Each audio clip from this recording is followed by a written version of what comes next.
All right, you and I are watching Arthur wake up reborn, literally on his knees tying Victoria's designer shoelaces. She stares down at him from above with the exact same freezing expression you'd give a stray dog that just ruined an expensive rug. Harsh.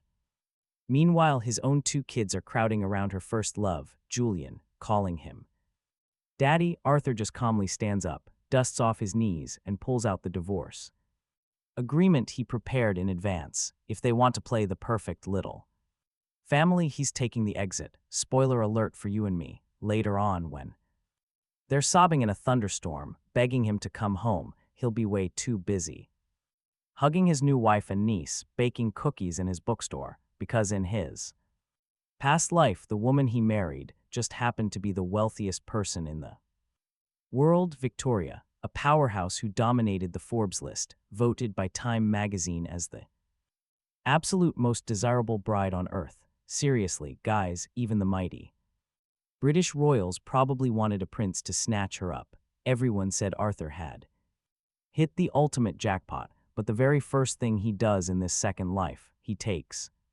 that divorce paper and marches straight to her precious childhood sweetheart. He slides the document across the table to Julian. Calmly, he says, I want a divorce.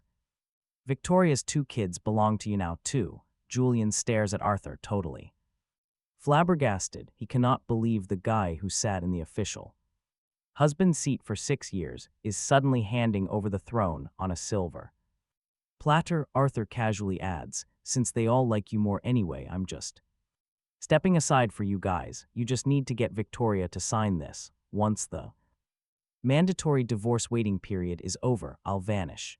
This time around, Arthur absolutely refuses to repeat his past mistakes. Julian's fingertips subconsciously rub the document as he frowns. Arthur, what kind of trick are you playing? Arthur watches Julian's continuously shifting expression and calmly repeats his stance. No tricks here, I've just had enough. Julian, do you have any idea how many guys out there want your spot right now? Arthur looks him dead in the eye. I should just yield it to you. A crack finally appears in Julian's perfectly faked expression. He stares down at that agreement for a really long time. Finally, he snatches it up. Since you're being so generous, I definitely won't hold back, but you better remember this. What I take, I absolutely never spit back out. Don't worry, Arthur chuckles lightly. I absolutely won't regret it, after all. In his past life, our guy already tasted the bitter flavor of a lifetime of loneliness. Julian stands up, moves to another table in the cafe, and elegantly picks up his phone. He gently taps the screen a few times. Once the call connects, his voice instantly turns sickeningly sweet. Victoria, I'm waiting at the Blue Mountain Cafe. Could you come pick me up? Sitting nearby, a sad, bitter smile tugs at the corner of Arthur's mouth. There were times when he would call Victoria 10 times and her assistant would answer 9 of them. Yet now, in under 20 minutes, the workaholic CEO, who was supposedly always stuck in meetings, miraculously appears at the cafe doors. Through the glass window, Arthur watches Victoria striding inside. That high-end black suit dress of hers perfectly accentuates her long, slender legs. The 6-year-old boy, Leo, and 4-year-old Khlo instantly lunge at Julian the second they see him, totally smothering him with hugs and kisses. Uncle Julian, Khlo calls out sweetly, rubbing her little, pressing her face against Julian's chest like a kitten. Victoria placed a cake box on the table. Her slender fingers gently pushed it right toward him. Chocolate flavor, your absolute favorite. I specifically told the head chef to cut the sugar. Julian's eyes lit up. You still remember? Watching from his corner, our guy subconsciously clenched his fists. 6 years of marriage, and Victoria didn't even know what flavor he liked. In his past life, when he was hospitalized and just wanted a simple green bean pastry, she told her assistant to buy a random one. It turned out to be mango, the one thing he was severely allergic to. Brutal times. What do you want for dinner? Victoria's voice was deep and husky. French or Chinese? Flashing Victoria a winning smile, Julian casually pulled the divorce agreement out of his bag. I have my eye on a villa, but I don't quite have enough cash on hand. Could you? Victoria took the pen, without even glancing at the contents. She signed her name directly. No need to draw such clear lines between us. Does Uncle Julian want to buy a new house? Leo asked, resting his chin on his hands. Mommy, buy the one next door too. My sister and I want to move over there and live with Uncle Julian. We don't want to be with Daddy every day. Victoria frowned slightly, but seeing those incredibly expectant looks in her children's eyes, she agreed anyway. Then let's just buy one. No need for all the hassle. Julian quickly interjected. I will leave a room for Leo and Chloe and one for you too. 3 rooms total. You guys can come stay whenever you want.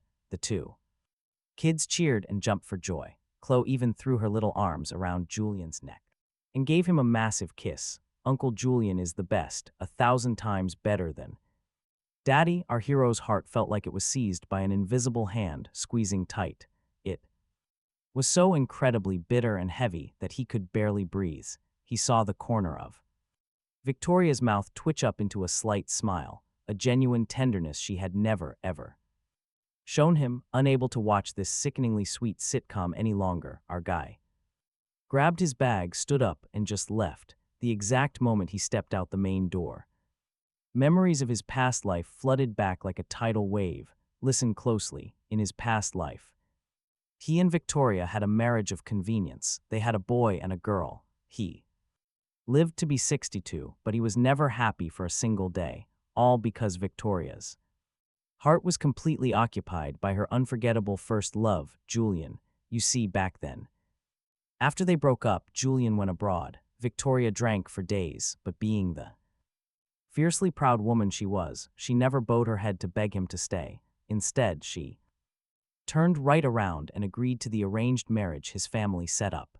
Victoria was the dream girl of his youth, aloof, independent, the incredibly wealthy heiress of high society. Honestly, who wouldn't dream of marrying into her incredibly powerful family? So, when he found out their families were arranging the marriage, he was totally ecstatic.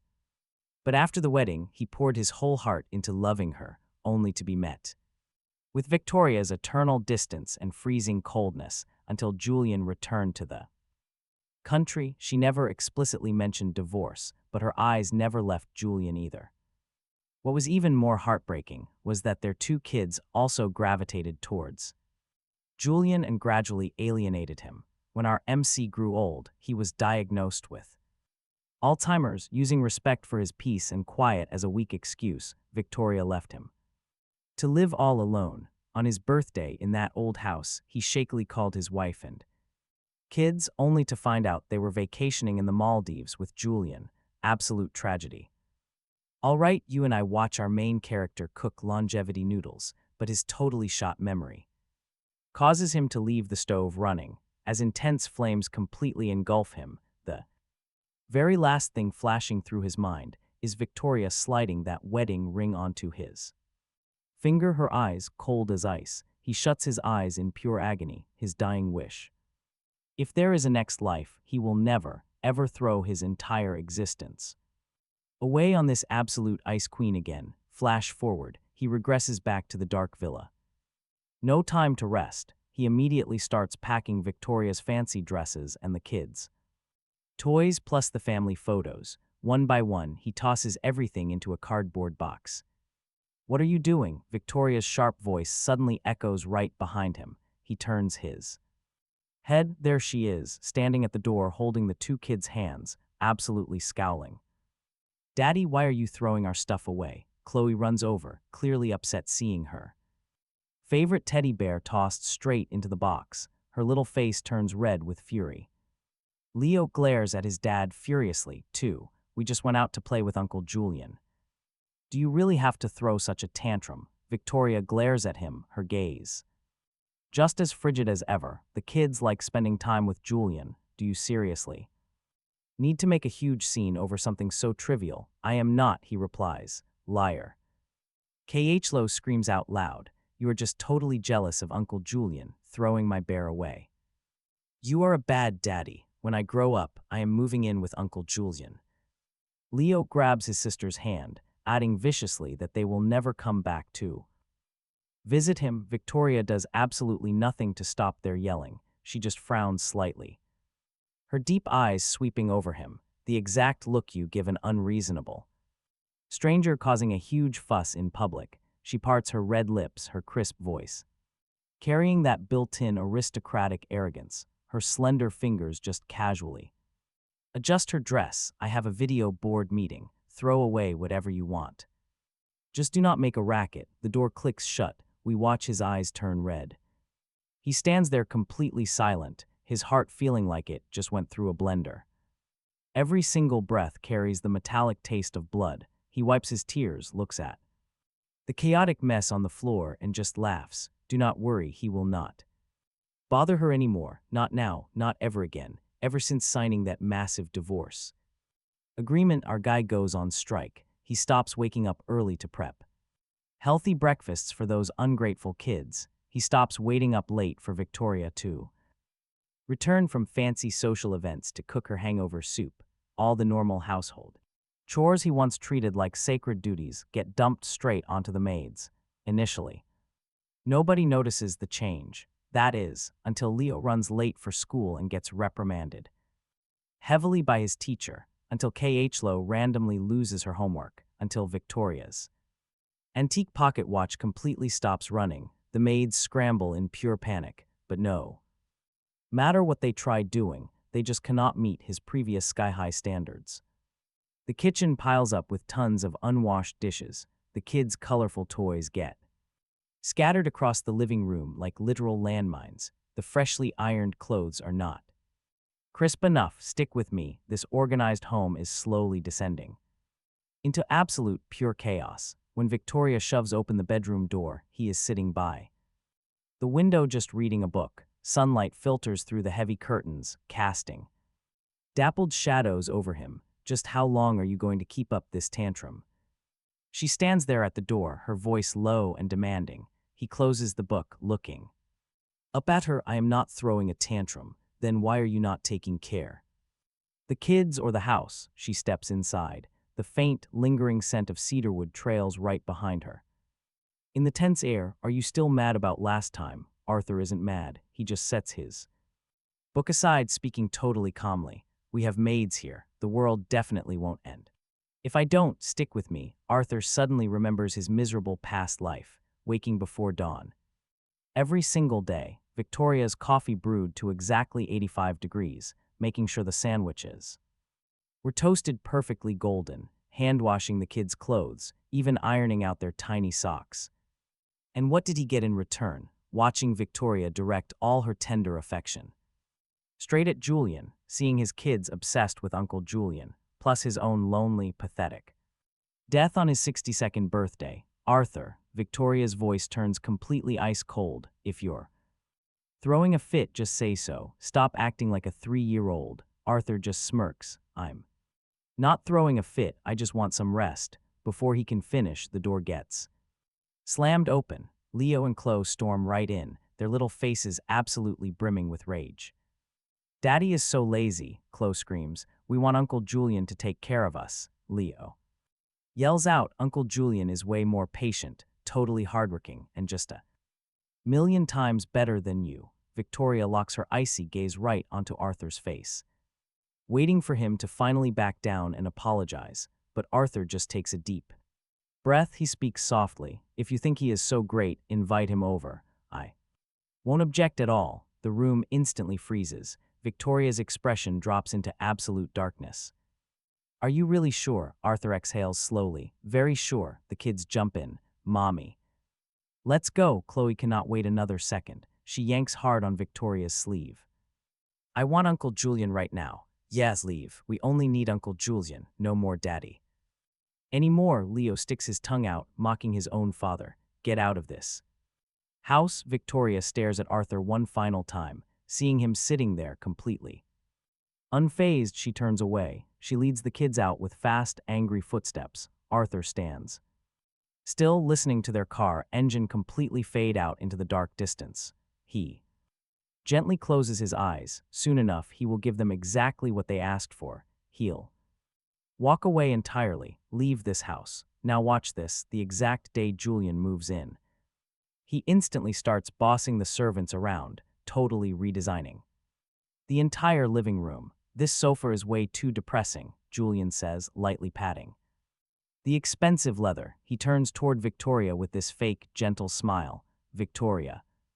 Let's swap it for a cream white set. Yeah, Victoria does not even hesitate. She commands the butler, do exactly as Julian says. Arthur just stands up on the staircase, watching those workers drag out the exact sofa he had carefully picked out 6 months ago. Leo and Khlo trail behind Julian like two overly excited ducklings pointing at random things. Uncle Julian, we really need to replace these throw pillows. The ones Daddy bought are super boring. Julian just pats the kids' heads affectionately. Of course, we will swap them all. Arthur's fingers curl into tight fists, but he forces himself to let go. Those exact pillows were hand-stitched by him, every single stitch made right when Victoria was pregnant.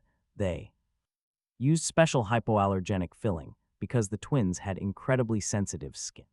Back when they were born, now tossed straight into the trash without a single second thought. Over the following days, Arthur's own house feels completely alien to him. Sitting at the dining table, Julian takes Arthur's old seat, acting like the perfect father, attentively serving both kids their meals. Victoria actually pours Julian a fresh cup of coffee herself, sliding it over gently. You and I know what comes next.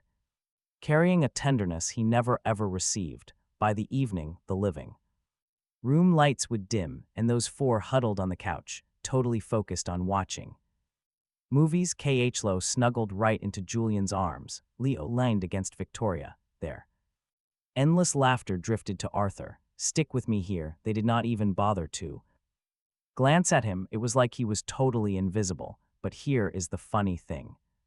There was a time when Victoria, Leo, and Khlo were so obscenely strict about their lifestyle it was infuriating. But now, Arthur just watched Julian casually toss his multi-million-dollar watch face down on the coffee table. Crazy, Arthur watched Victoria smile lovingly as the kids headed off to school. Uniforms Julian haphazardly chucked into the washing machine with yesterday's sauce stains still on the collars. Arthur watched Julian dump takeout food onto plates, lying that he cooked it, and absolutely no one even called him out. What was even wilder was how they treated Julian, an uncle with zero blood relation, treated way better than their actual father. Julian, do not do these heavy chores. Victoria actually stopped Julian as he faked cleaning up the tea set, fingers gently pressing his wrist. Your hands are meant for playing the piano. Uncle Julian, let me get that. Leo eagerly grabbed Julian's limited edition briefcase. He had this sycophantic look on his face that Arthur had never seen his own son make before. Julian, just rest well. Even the butler respectfully handed him handmade Italian slippers. Just leave the rest to us. Absolute joke. You and I know Arthur played the homemaker for 6 years, treated like literal wallpaper. Yet Julian arrives and instantly he becomes the center of their universe. The maids even gossiped behind Arthur's back. Madam treats Mr. Julian so well. I have never seen her treat Mr. Arthur like that. The kids miss him too. If you ask me, this house is going to have a new master soon. Arthur's heart went completely cold. He just did not care about anything anymore. No questions asked. He just quietly packed his things until that afternoon when a phone call changed everything. Sir, the young master and young miss had a severe allergic reaction at school. The ambulance just took them to the hospital. When Arthur rushed in, the kids had already been moved to the emergency room. Victoria stood in the hallway, her trench coat draped loosely over her arm, her eyes filled with a terrifying, suppressed fury. Arthur, she lowered her voice, trembling with contained rage. What the hell are you doing? What was he doing? You did not know the kids are allergic to mangoes. Victoria took a step forward. Her frame was slender, but her aura was completely suffocating. Why did you give them mango juice? It was not him. He did not. He never bought mangoes for the house, ever since the kids first Hospitalization from eating mangoes. Arthur had been insanely careful. He gave strict orders that no one could give them mangoes. He even personally reviewed the school cafeteria menu every single week. How could he make such a rookie mistake? It was not you, Victoria sneered. Then who was it, the maids, or did the kids decide to poison themselves? Arthur opened his mouth, ready to defend himself, when a nurse pushed the door open. The kids are awake. Inside the room, Leo and K.H. Lowe lay pale on their hospital beds. Seeing them enter, their eyes flickered slightly. What happened? Victoria asked. The two kids looked at each other, then suddenly they point right at Arthur. They actually blame their dad, claiming he hid the snacks he bought. Arthur just freezes up. He stares at his own children in absolute shock. What are they even saying? Chloe starts sobbing, claiming Daddy totally knew that they were allergic and he forced them to eat it. Leo nods along. He is evil. Arthur's fingers grip that doorframe until his knuckles turn dead white. Leo, Chloe, do they even realize what they are doing? Tell the truth right now. But then enough. Victoria stands up fast. She grabs his wrist like a steel trap. Arthur, what kind of father are you, harming them and forcing lies? Arthur tries to deny it. His voice is literally shaking. Victoria just sneers. Are you saying they framed you? She laughs, completely cold. They are just kids. You seriously have zero responsibility. Do you even deserve the title of father? Right then, the kids suddenly start wailing loudly. Victoria instantly drops Arthur's arm. She turns to comfort her children. But they cry even harder now. Their little faces flush bright red. Mommy, we feel sick. What will make you feel better? Victoria asks softly, wiping their tears. Leo stares at Arthur with red eyes. He is allergic too. Make him drink mango juice. Make him sick too. A cold shiver runs right down Arthur's spine. He looks at Victoria. Her freezing gaze is terrifying. Fine, she actually agrees. She stands up, snaps her fingers. Two massive bodyguards immediately storm the room. They pin Arthur down hard. Before he can even react, he is shoved into a chair. They force his jaw wide open. A sickening amount of mango juice gets poured right down his throat. The liquid floods his windpipe. It is brutal. He starts coughing violently. His throat is burning up. You can literally see hives breaking out across his skin. His face swells fast. Breathing becomes an absolute nightmare. Arthur claws at his throat in pure agony. He looks right toward Victoria. With blurring vision, she just stands there watching him with absolute freezing silence. Pure indifference. She has zero intention of stopping this madness. The kids completely stop crying. They actually clap their hands happily. Serves him right. He deserves it. Before darkness fully takes Arthur under, his final sight is Victoria's dead, cold eyes.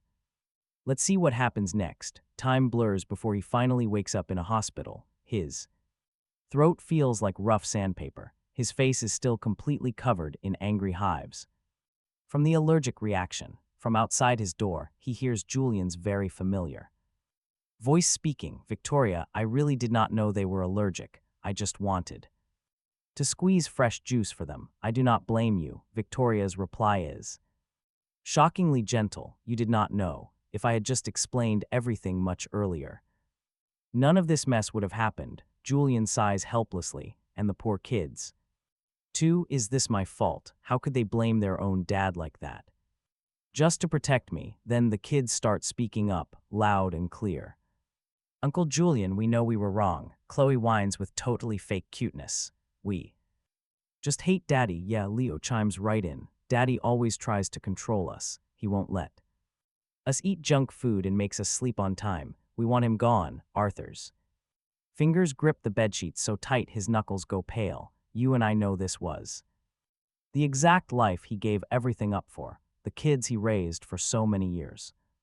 He remembers when Leo was 2 and had a brutal fever. There was nobody else at home. Victoria's secretary said she was in an important meeting and simply could not leave. Arthur worked himself half to death, gritting his teeth to handle everything alone.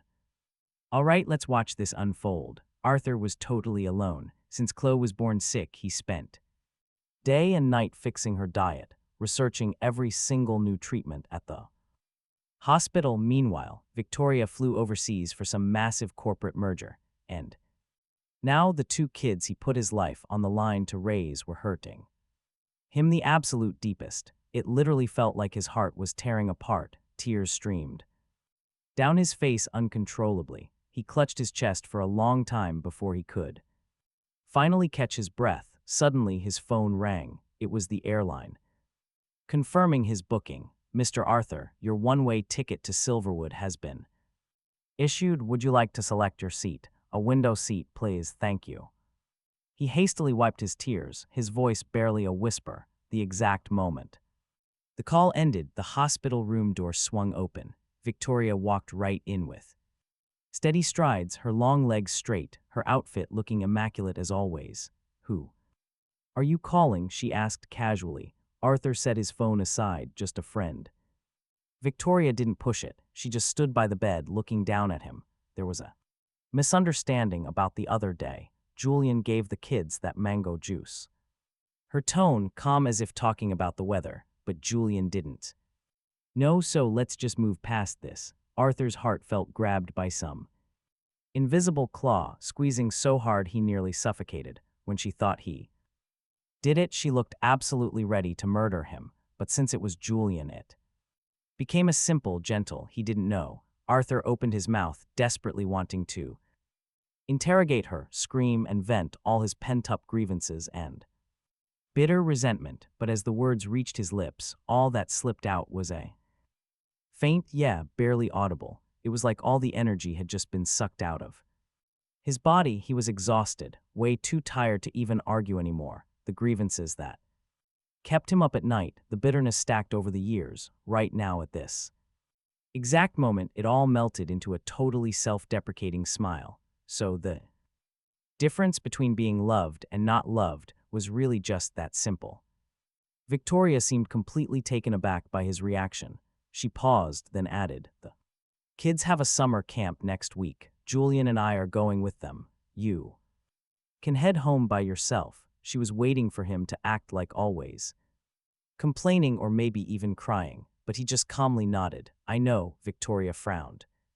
She clearly sensed his reaction was off, but her phone rang at exactly the right moment. She glanced at the caller ID. "Work, I have to go." After the door closed, Arthur finally let go of his tightly clenched fist. There were 4 bloody crescent moon marks dug straight into his palm. Over the next few days, his phone buzzed constantly. It was Julian sending him a massive barrage of photos and videos documenting their happy moments at summer camp. In the videos, Leo and Khlo proudly introduced Julian to their classmates. "This is our daddy." The gasps of admiration from the other kids were totally nonstop. "Your dad is so handsome. Your mom isn't even as pretty as your dad. You guys are so lucky." "Then who usually takes you to school?" one curious kid asked. In the frame, Leo and Khlo's expressions stiffened for a split second. "Oh, that's just the butler who takes care of us." Arthur's hand trembled. The water glass slipped and completely shattered on the floor. He slowly crouched down, staring at the shards, and suddenly burst out laughing. "We're witnessing his breaking point. For years, he was just their free butler. Fine, his." The butler's shift was ending fast. Time for their precious daddy to take over completely. "Stick with me here." A week later, the butler brings Leo and Khlo back to the villa. The second those kids step inside, straight to the kitchen, flashing incredibly smug, nasty grins. Daddy, Khlo practically sang out, entirely just to assert some twisted kind of dominance.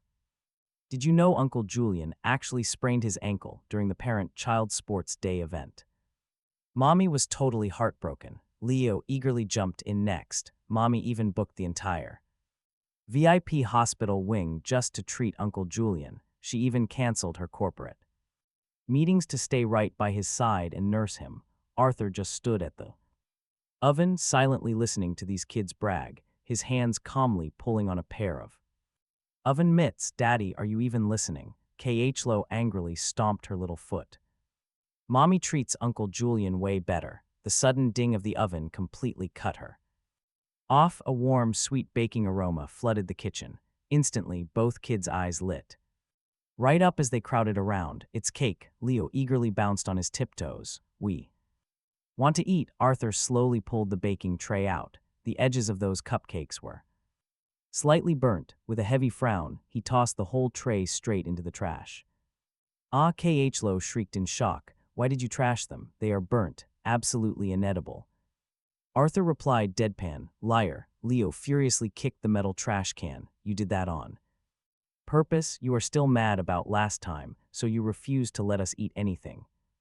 You are evil." Khlo's face flushed bright red. "We don't want a dad like you." Arthur took off the mitts. His heart ached, crushed under the heavy weight of it. He watched the two kids he had desperately bled to raise. Right then, he felt nothing but a chilling, complete sense of unfamiliarity. "Perfect timing," Arthur muttered softly. "Honestly, I do not want kids like you either. Go find Julian from now on." With that, he turned, walking toward the stairs. Behind him erupted the absolute ear-piercing shrieks of his own two kids.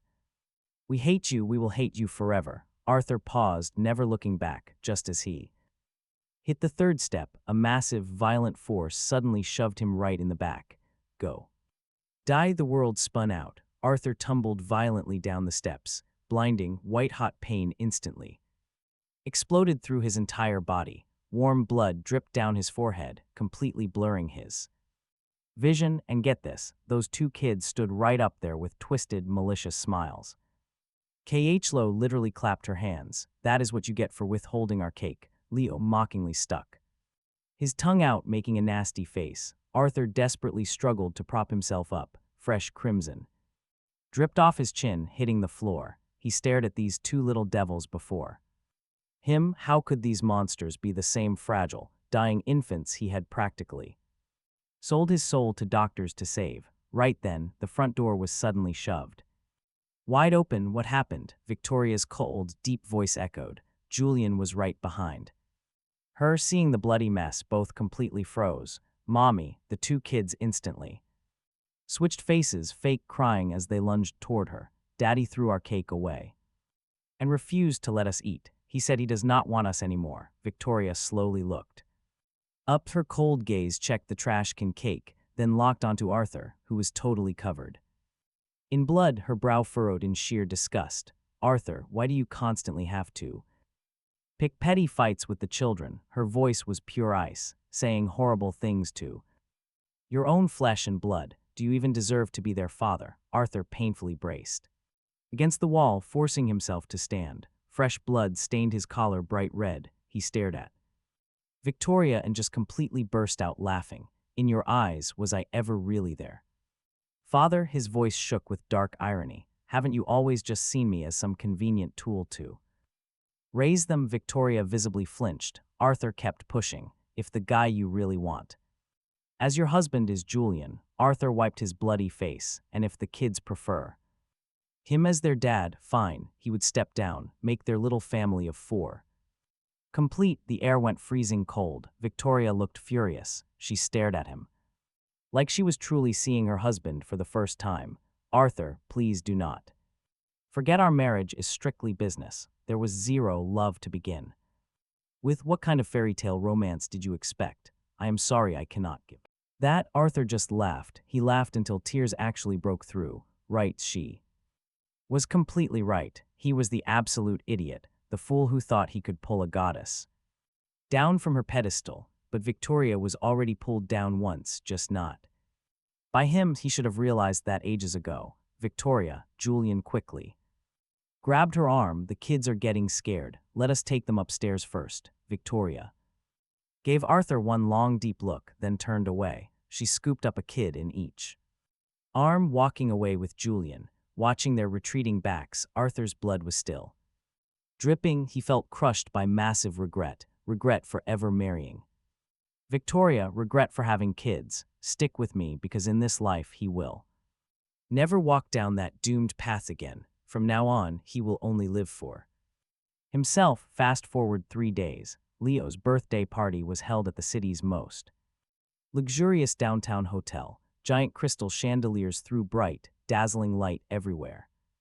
A giant champagne tower sparkled in the center hall. and Victoria, as usual, had booked out the entire floor for Leo's massive party.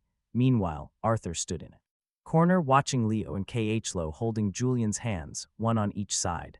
They chirped and fluttered around him like happy little birds. The kids clung to Julian the entire night, deliberately leaving Arthur, their real dad, freezing out.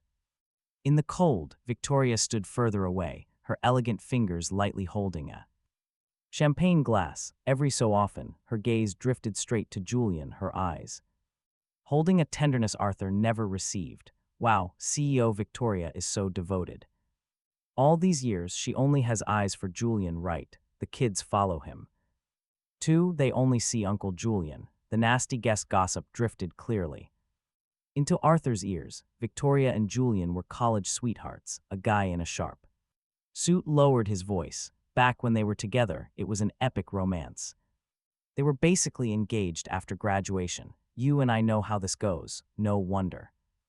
Someone nearby whispered, a first love will always be a pure white moonlight. Even without the husband title, he is still the absolute most important person here. Some desperate people try scheming their way in, but so what? Someone cast a nasty glare toward Arthur. So what if he has kids? He still could not win his wife's heart. Honestly, he just made her completely miserable his whole life. Arthur listened quietly. His heart felt encased in a thick block of ice.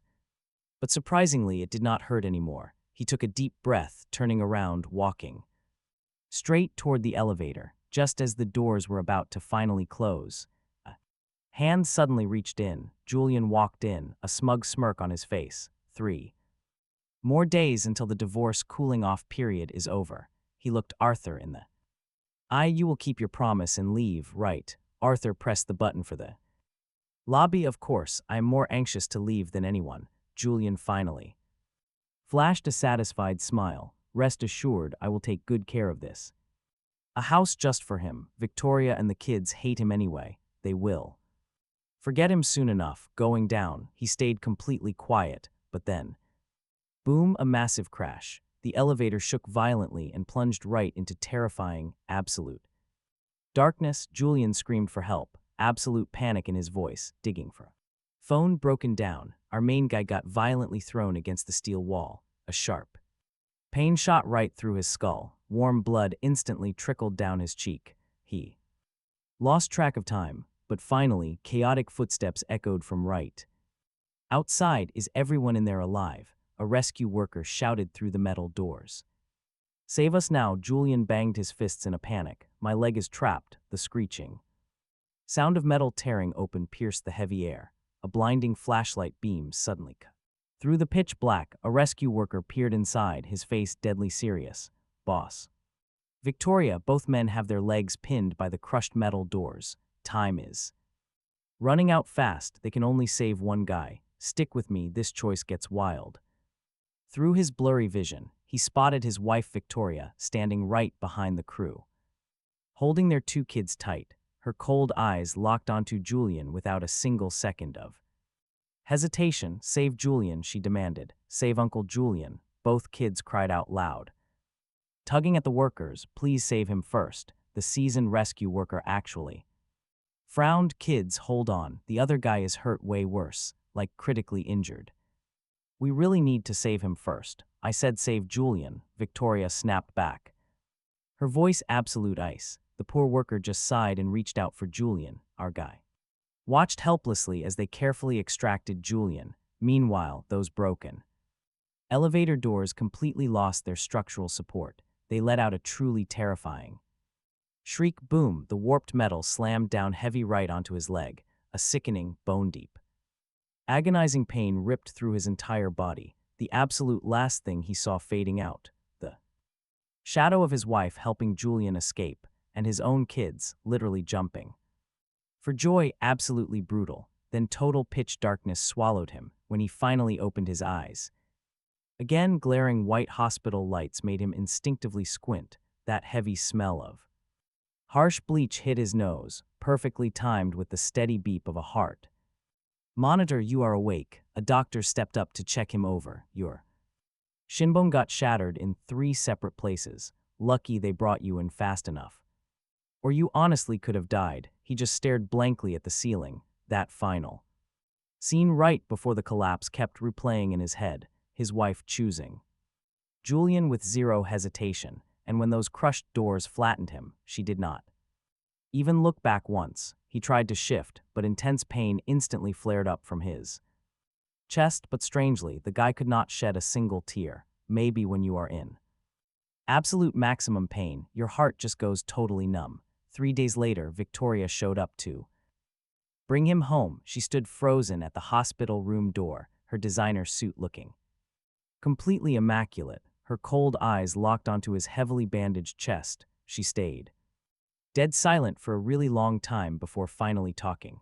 Julian still needs to play piano for decades. I could not let his legs get ruined. He slowly lifted his heavy head to look right at her, so you just have to endure it. Besides, you are just a stay-at-home husband anyway. Even if you cannot walk properly, it will not affect your life much. You guys hearing this, it was his first time truly seeing this exact woman, the wife he loved for half his life, with such pure clarity. Her brows were beautiful like an elegant painting, but looking deep into those eyes, zero reflection of him.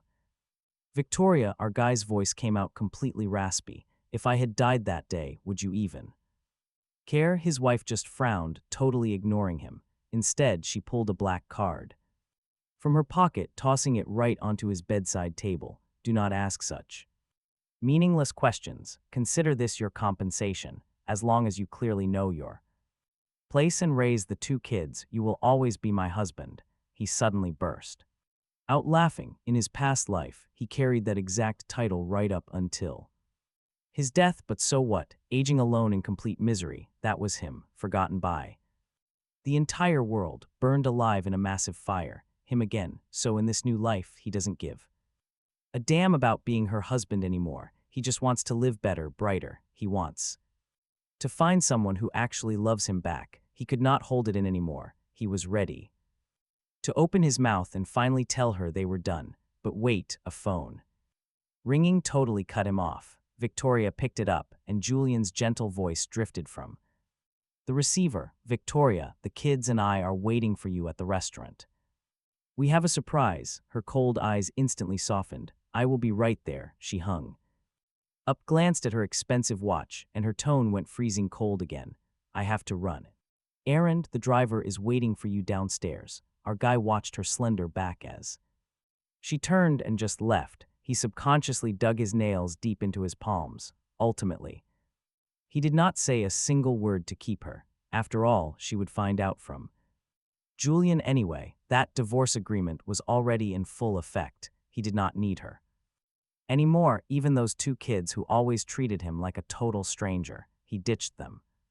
2. He pressed the hospital call button. Martha, please help me bring my heavy luggage down to the airport. An hour later, he deleted every trace of Victoria's contact info. He left that insulting black card rotting in the hospital drawer. As his flight finally took off, he looked out the window. The clouds were dyed a brilliant golden red by the sunset. He gazed out at that magnificent sky, smiled, and simply closed his eyes. In this new life, he would never suffer indignity for anyone ever again.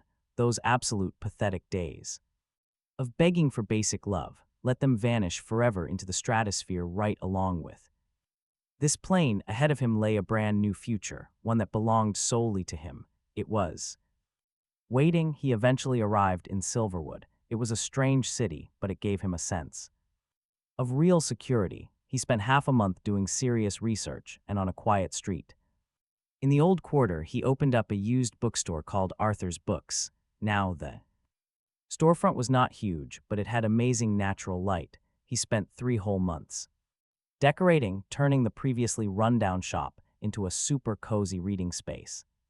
The rainy season in Silverwood was brutally long. He stood by the glass door of the bookstore, just staring blankly at the drizzling rain outside. Suddenly, the wind chimes at the door jingled sharply. Welcome, he said purely on instinct, casually turning around, but he completely froze when he saw who it was. A slender woman stood at the door, holding a long black umbrella. Cold rainwater dripped from it right onto the floorboards. She was holding a little girl, maybe 5 or 6 years old, safely in her arms. The girl with 2 little pigtails snuggled deeper into her warm embrace. "Excuse me, do you have any picture books suitable for this age?" the mystery woman asked, closing her umbrella. Her voice was incredibly gentle as he got a clear look at her face. Perfectly drawn brows, long hair falling lazily over her shoulders, and striking eyes carrying a faint smile. He was absolutely stunned. Eleanor, the woman, was clearly startled too. She studied him carefully for a brief moment before pure realization dawned on her. Memories of Eleanor hit our MC like a tidal wave. She was an absolute legend. At the academy, 2 years his senior, she was totally famous for her absolute brilliance, top grades, and she played the piano beautifully too. Seriously, this girl was every guy's dream. Talk about a crazy coincidence. He just smiled, pointing at the kid in her arms. "Your daughter, my niece Lily," Eleanor replied. She gently rubbed the girl's back. "Lily, say hi to the nice man." The kid peeked up with this shy, porcelain doll face. "Hi, mister," she whispered softly, her voice sweet like cotton candy. His heart instantly melted. He crouched down to be right at eye level. "Hi there, Lily. What kind of books are you hunting for?" For the next half hour, he patiently showed off different picture books to Lily. She gradually relaxed, even reaching out to grab his hand and asking him to read her a story. Eleanor stood nearby, watching them with incredibly gentle eyes. By the time he reached the little prince, Lily was fully leaning against his chest. Completely hooked. "You have a really special way of telling stories," Eleanor said softly while paying up. Lily is usually terrified of strangers, but honestly, she warmed up to you so fast. He smiled, handing the wrapped books back to Lily. "I think we hit it off pretty well. It would be great if she were my daughter." The second he said it, instant regret, but Eleanor just nodded, thoughtfully, totally letting it slide. "Can we come here a lot?" Lily suddenly tugged his shirt right before they left, looking up with that tiny face. He crouched down and gently pinched her little nose. "Of course you can. You guys are always welcome." Eleanor carried Lily back out into the rain, resting on her shoulder. Lily kept waving at the bookstore until they turned the corner and vanished from sight. Our guy stood at the door, watching their figures fade into the rain, a long-lost warmth blooming right in his chest. After that, Eleanor and Lily became total regulars at the bookstore. Almost every weekend they would visit and hang out for hours. Lily would always sit so quietly on the small corner sofa, completely lost in her picture books. Eleanor would calmly pick up a medical journal and sit next to her, reading super intently. Sometimes he would brew them a fresh pot of flower tea. Eleanor would always politely say, "Thank you," and Lily would sweetly chime in, "Thank you, mister," before burying her head right back into her books. Then one sunny Saturday, Eleanor suggested taking Lily to the amusement park. "You should totally join us," she offered, her eyes smiling in a really genuine invitation.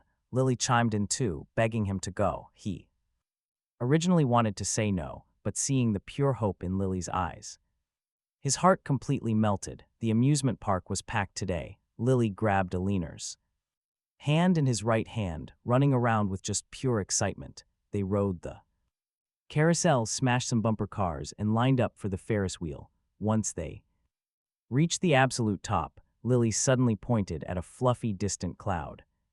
"Daddy's up there." His heart instantly dropped. Eleanor gently pulled the kid into a warm hug and whispered, "Daddy is watching you from the sky. He wants Lily to be happy every day." Lily nodded, then suddenly turned to him.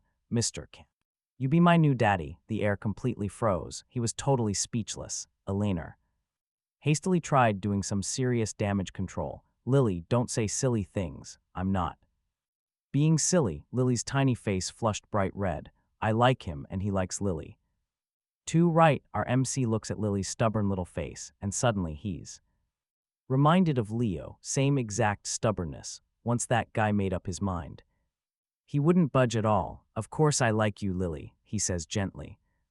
"But daddies are completely one of a kind. Nobody can ever replace them." Lily nods almost half understanding, leaning right back into Aliner's warm embrace. On the drive home, little Lily crashes in the back seat. Aliner drives in silence, occasionally checking the rearview mirror to look at him.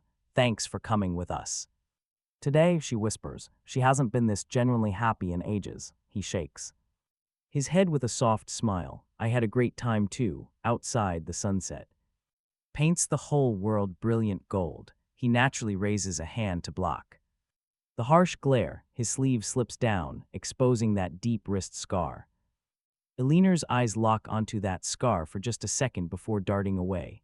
Still, for the rest of the ride, she keeps frowning. Now watch this. A week later, Aliner visits his bookstore alone, holding up a sleek thermos. This is a custom calming tea I brewed up. She hands it over. Really hope it helps with your sleep. He completely freezes. Wait, how did you know about my insomnia? Even though he escaped that awful place, his mind never fully let go of the past. He can't even count the nights he wakes up drenched in cold sweat from nightmares.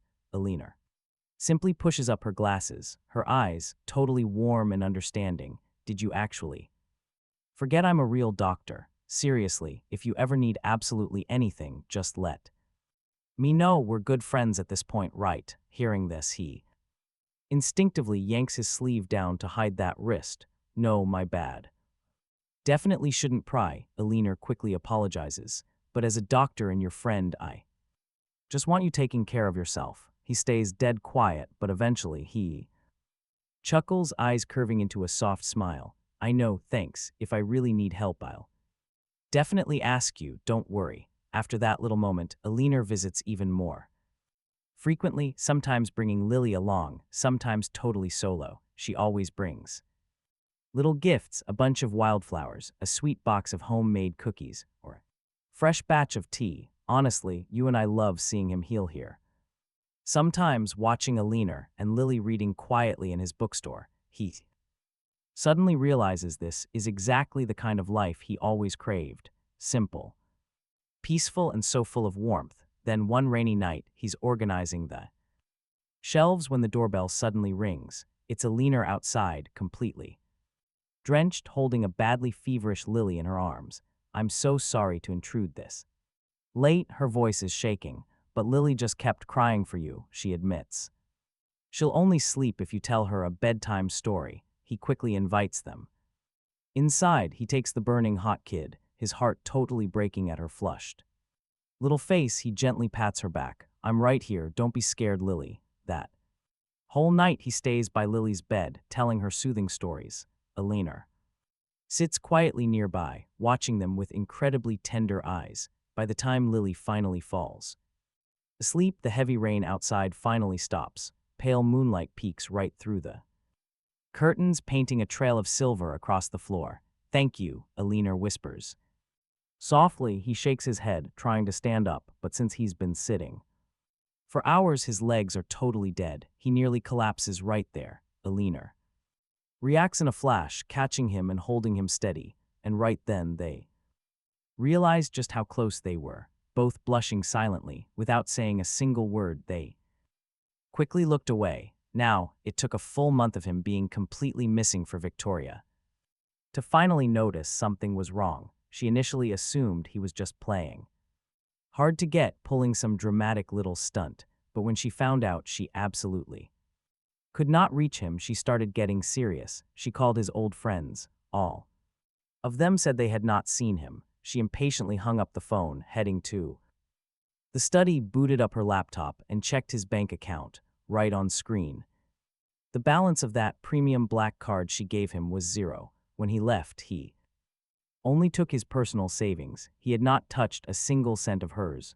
Gotta backbone now, do we? She sneered. She shut off the computer. Was not this just a ploy to make her come begging for him? Such a childish little trick would never work. At breakfast the very next day, Leo and Chloe were just chattering away about school. Julian gently served them their food, occasionally looking up to warmly smile at Victoria. The scene looked incredibly harmonious and picture perfect, but for some weird reason, Victoria felt like something was actually missing. Mommy, the school is having a Parent-teacher sports day next week. Can you and Uncle Julian come? Chloe blinked. Her big puppy eyes, of course, Victoria answered instinctively, but then she paused. Who used to go with you guys? Daddy did. Both kids instantly looked so disgusted. I do not want him to come anyway, Leo pouted, his little face turning entirely cold. He just stays at home doing laundry and cooking all day. He never even leaves the house or dresses up nicely. We absolutely do not want him to come. Chloe completely agreed. Uncle Julian is always dressed so nice and polite. Our classmates are so jealous of us. Julian smiled modestly, brewing a fresh cup of coffee for Victoria. Here, try this. I specifically told the maids to brew it just to your taste. Victoria took a quick sip and could not help but frown. Too sweet. In the past, her coffee was always hand-ground by her husband. He never made this kind of rookie mistake. He knew she drank her coffee perfectly black with just one spoonful of milk. What is wrong? Not to your taste? Julian asked attentively. No, it is fine. She put the cup down. Ultimately, she said absolutely nothing more, just casually adjusted her cuffs. I am heading out to the office. In the following days, the Victoria household looked the same, but you and I know tiny changes were quietly taking place. Julian had literally never done housework in his life. After failing a few times, he simply dumped all the chores onto the maids. Though it was a bit much, the house still seemed to run fine, but only Victoria and a few very observant people realized something had quietly shifted. There were no longer those comfortable, soft clothes meticulously ironed and laid out. That warm glass of milk right before bed completely disappeared, and those dinners tailored exactly to everyone's specific tastes vanished. The warm breakfasts were gone, even though there were no major disasters. The house seemed to have lost its familiar, warm feeling. That is, until one day. Victoria attended a business dinner and came back home very late. She stumbled onto the sofa and waved off her assistant. Nothing else for you here, just go. After the assistant left, the massive room plunged into dead silence. Victoria tiredly rubbed her temples and absent-mindedly called out, "Is anyone there?" As soon as she said it, she realized everything was completely different tonight. There was no warm wall light left on for her, no lamp, and no steaming bowl of hangover soup waiting. She stared at the table. Martha, Victoria called the maid, her voice completely sinking. Didn't I mention my social event today? Why is absolutely nothing ready? Moments later, Martha rushed into the living room, totally panicking and apologizing to her. I am so sorry, madam. Before Mr. Arthur left, he always handled everything whenever you came home late, so we completely forgot.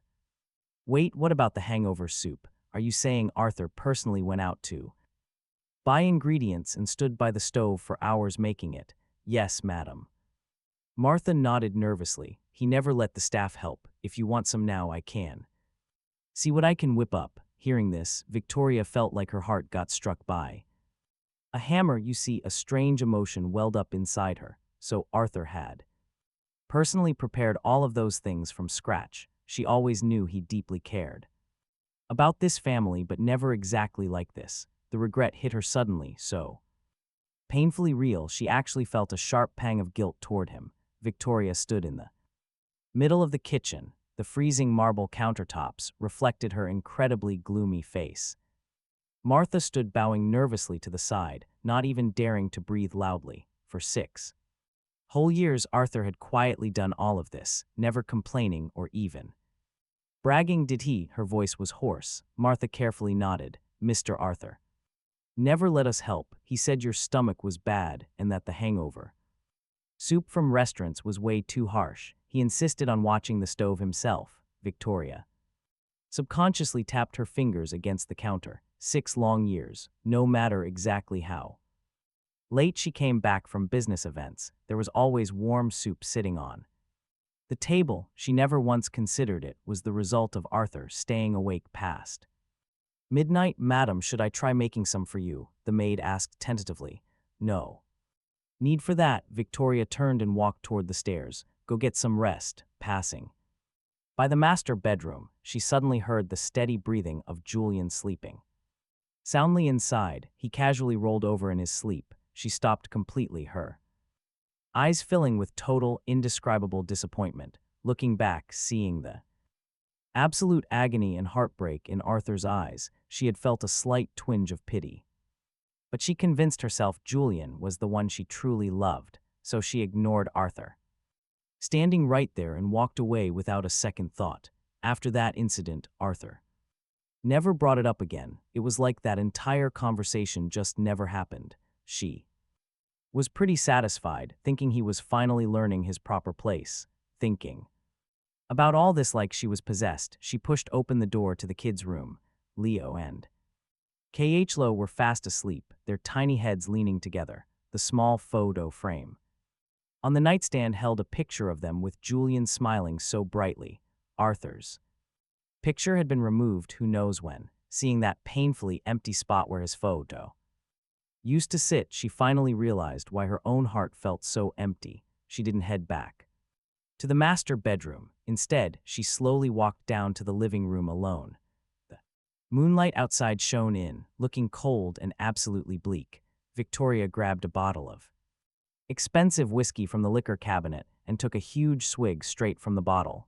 The fiery liquid burned her throat, but it totally failed to extinguish the inexplicable frustration in her heart. After that brutal day, Victoria constantly used her business trips to avoid going home. Let me tell you, with her gone so often, Julian had completely free reign. Literally every day, if he was not at the gym, he was getting all dressed up. As for the kids, Leo and Khlo, there used to be someone picking them up and, all right, get this, to score cheap points instead of taking them to school, Julian forged sick notes. He took them out to play instead. Naturally, the kids copied him, deciding they were done with school entirely. They skipped class all day, hiding out in the city. Julian could not have cared less. Sir, the young master and Miss have been skipping class a lot lately. The teacher actually called to complain. We hope you and the madam can discipline them. They refuse to listen to us. Can you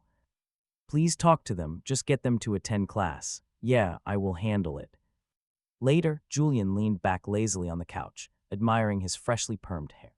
Right in the mirror. No need to tell Victoria about this. She is busy enough with work. Do not want her worrying. He hung up. The friend playing pool nearby nudged his arm. Seriously, man, are you actually going to play dad for those two step brats? Marrying a rich sugar mom is awesome, but dealing with those two is a massive headache. Who says I care about them? Julian yawned, a calculating gleam in his eye. I would actually prefer to raise them to be totally useless garbage. That way, when my real kids come along, they will not have to fight them for the inheritance. With that sinister thought, he called Leo and Khlo's homeroom teacher back. Listen, teacher, our family is dealing with some really personal issues right now, so the kids will be missing school. Do not worry about it too much. You know our situation. They really do not need to care about school anyway. Plus, their mother is incredibly busy right now, so if anything comes up, just tell me. Do not bother her. Hanging up, he felt totally at ease. He tossed the whole matter aside. That night, after a quick gym session, he actually came home. The two spoiled kids were making a massive racket in the living room. Seeing him, they happily lunged forward. Uncle Julian, you are finally home. We missed you so much. But to their absolute surprise, Julian, who usually greeted them with a warm smile, suddenly looked terrifyingly cold. He just impatiently brushed them off. Yeah, I am busy. Go play by yourselves. Leo, assuming he was still the friendly Uncle Julian, angrily slammed his toy on the ground. No. Uncle Julian, you have to play with us. Hearing this demand, Julian's expression turned completely menacing. Those previously gentle eyes suddenly held absolutely zero warmth. What did you say? Who do you think you are screaming at? Realize I am about to marry your mother. I am the new master of this house. Your mother does not even like your useless father, and pretty soon she will be totally sick of you two brats too. Terrified, the two kids hugged each other so tightly, not even daring to breathe.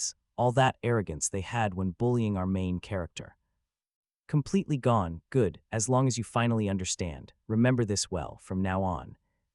Whatever I say in this house goes. Raise your voice at me ever again. And do not blame me for getting nasty. Delivering his final warning, he shot them a dirty look and coldly walked upstairs. After that day, Julian gained absolute favor with the household staff. Even the maids gradually completely stopped respecting the kids. Not only did no one take them to school, eventually no one even bothered to cook them 3 meals a day. They could only eat whatever sad scraps were left over after Julian finished eating. Outside, the residual hot afternoon sun mercilessly baked the villa. The AC hummed loudly indoors. Leo and Khlo lay on the Lego playroom rug, quietly stealing glances at Julian, who was smugly adjusting his tie in the mirror. "All right, let's watch this unfold. Uncle Julian," Khlo whispered, "can we get ice cream? You promised." See, weeks ago, Victoria bought this guy a flashy new luxury watch. He was so thrilled he actually sat on the floor, played with them, and promised to take everyone for ice cream. But now, Julian refused to even look back. "Can't you see I'm busy?" he snapped, clearly annoyed. Gathering every ounce of courage, little Leo muttered. "But you said last week we'd go. Are you annoying or what?" Julian suddenly spun around, crushing the tie in his hands. "All you do is eat. Look how skinny you are. You little gremlins." Both kids flinched in absolute terror. Since their real dad left, they hadn't felt a single ounce of care from Julian. That fake, gentle smile was completely gone, replaced by nasty scowls and ear-piercing yelling. "Get out. Go back to your room." Julian snatched a tissue, wiping his hands while violently scowling. "Looking at you just pisses me off." Heavy tears welled up in Khlo's eyes, but she wouldn't dare cry out loud. Last time she shed a tear, Julian pinched her leg hard and threatened to trash all her favorite toys if she ever snitched to mommy. Later today, Victoria dropped a massive surprise. She was coming home for dinner. By the time she finally arrived, the kids were supposedly asleep. Julian warmly greeted her, wearing a bathrobe, smelling like crazy expensive body wash. His perfectly pampered skin looked ridiculously smooth. "Work is finally done. You actually came back home for a visit?" he asked softly, taking her heavy briefcase. "There was an issue with a corporate merger, so I can be home for a bit." Victoria shed her coat, looking around the room. "Where are the kids? I haven't seen them. Are they fast asleep?" "Already, don't worry, I've taken amazing care of them." Julian hugged her waist, super casually adding, "Victoria, there's a charity gala tomorrow. I'm missing a nice watch to match my suit. Could you?" Before he even finished, Victoria just nodded, totally distracted. "Go pick one out yourself. Use my black card." The very next morning, she finally watched her 2 kids walk down for breakfast. But what really confused her, Leo and Khlo were being completely, uncharacteristically silent. Looking closer, she noticed they had definitely lost weight recently. Their chins were visibly much sharper. Victoria set down her coffee cup, frowning hard. "What's wrong? Are you both feeling unwell?" "No, no." Hearing her ask that, Leo totally panicked, shaking his head fast. His hand trembled so badly, the spoon clinked loud against the breakfast bowl. Julian strutted right out of the kitchen carrying fresh fruit. He glanced at Khlo, smiling at Victoria. "Don't worry, the kids are completely fine." He bent right down to effortlessly pat Leo's head, his tone just oozing with fake affection. Leo completely stiffened up and muttered, "We're fine." Suddenly, Victoria's phone started ringing. She checked the screen, stood straight up, and left. "Work, I gotta go." The very second the front door clicked shut, Julian's warm smile vanished. He violently snatched Khlo's glass of milk, looking absolutely furious. "Why are you drinking so slow? Do you want to be late? Hurry up and eat. Your mom just left. You two better behave yourselves at school today. Do not cause trouble or else." His nasty threat worked absolutely flawlessly. Khlo literally trembled in fear, quickly stuffing plain bread right into her mouth, but she choked hard, her face turning bright red. "Useless trash." Julian sneered in disgust, not even bothering to glance at her as he cursed, "You're just as incompetent as your pathetic father." Meanwhile, at the office, Victoria was handling endless paperwork when her phone vibrated again. Wait for it, the butler. Madam, young master has a 39-degree fever. We're Watch this, sick with worry. Victoria frowned deeply. Did you guys call the doctor? They did, but Julian claimed there was no rush. He went out to a party. What? Victoria's face dropped instantly, her voice carrying pure shock. I am coming back right now. Get the family doctor there. Immediately, rushing home through the pouring rain, she found little Leo flushed red from the fever, his tiny body shivering nonstop. The family doctor was setting up an IV, looking grim. CEO Victoria, the boy's fever has lasted for 4 hours, any longer and it could trigger pneumonia. The doctor lowered his voice, looking dead serious. The boy's immune system is already weak. He needed treatment way sooner. Victoria's chest instantly tightened. She remembered her ex-husband. When he was around, if the kids felt off, he noticed immediately. He never even needed a thermometer to accurately guess their exact temperature. Where is Julian? Why isn't he here? The butler finally cracked. Julian claimed it was just a mild cold. He went to CEO Wang's birthday party, said he literally couldn't decline the invite. Victoria ripped out her phone and called Julian immediately. It rang forever before he finally answered. The sound of loud laughter and heavy music echoed in the background. Julian's voice sounded cheerful and a little drunk, clearly totally unbothered. Leo has a fever of almost 40 degrees. Where the hell are you? Get back here right now. This was the first time Victoria had ever snapped at him like this. Julian's voice instantly shifted to panicked and whiny. I am so sorry, Victoria. I really thought it was just a normal cold. I am coming back right now. An hour later, Julian rushed back in, still wearing his flashy party suit and full makeup. His eyes were red as he approached Victoria, looking ridiculously guilty. Victoria, I really did not know Leo was that sick. Victoria stared at his perfect makeup and smelled the cheap alcohol on his breath. A wave of pure irritation hit her, but looking at the face she had craved day and night, she actually softened. Let it go. This time, just pay more attention next time. Late into the night, Leo's fever finally broke. Then Victoria's phone rang again, an emergency call from her main assistant, CEO. Victoria, there is a massive emergency at the company. We need you to handle it immediately. Victoria glanced at her little boy sleeping soundly in the bed. Okay, I will be right there. She turned to Julian. Watch him for now. I will be back as soon as I'm done. He nodded, his expression flat. Do not worry, I will take good care of Leo. Victoria rushed out, but right as she hit the hospital entrance, she checked her bag and realized she left her car keys in the room. She hurried back up, but just as she reached the hospital room door, she heard Julian's nasty voice from inside. Listen closely, you little brat, faking it, huh? Ruining my party. Leo's weak, crying voice responded. I am so sorry, Uncle Julian. I did not mean to. I am warning you right now. Do not play the victim for your mother.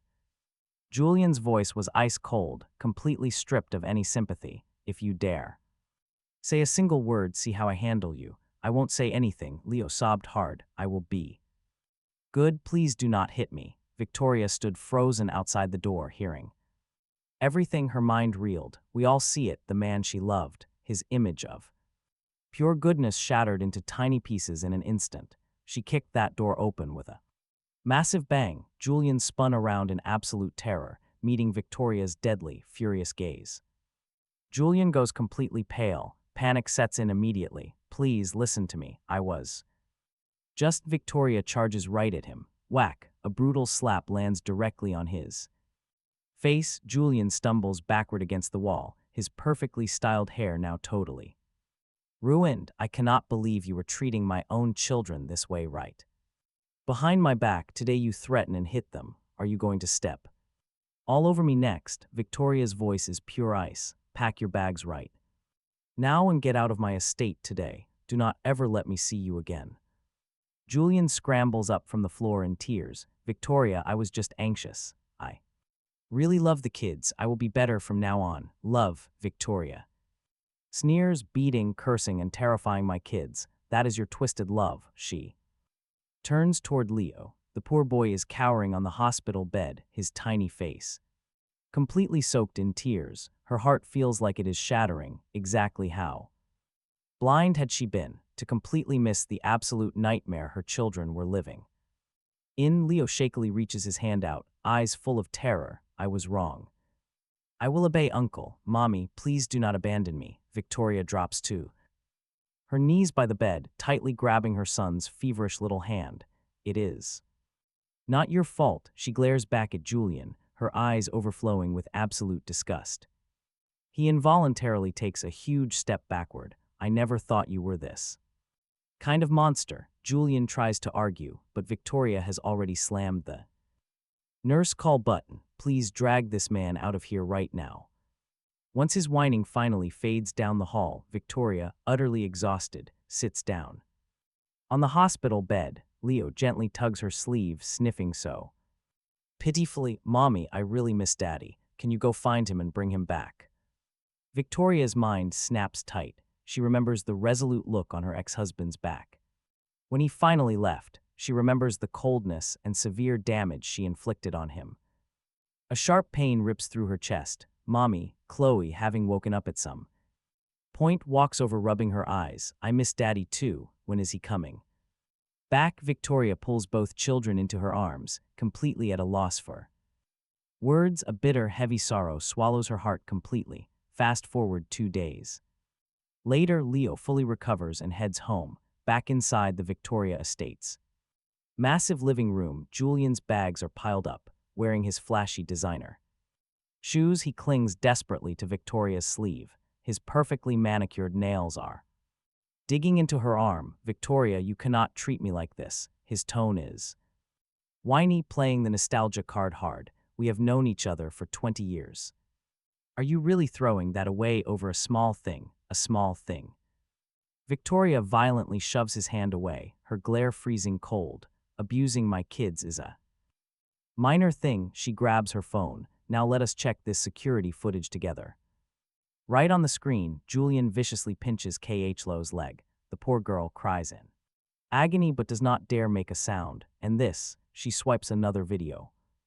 Julian is slipping sleeping pills right into the kids' milk. I never imagined you would drug them to sleep just to attend a party. Julian's face goes ghost white. You spied on me. Did you never actually trust me? I monitor my own house, Victoria replies, her tone incredibly dangerous. Right then, a maid suddenly rushes out of the hallway. She is in total panic, her voice violently shaking. Madam, I must confess something. She points a trembling finger at the maid. Glared at Julian, eyes packed with pure disgust. From his very first visit, he's been actively driving a massive wedge between Mr. Arthur and the children.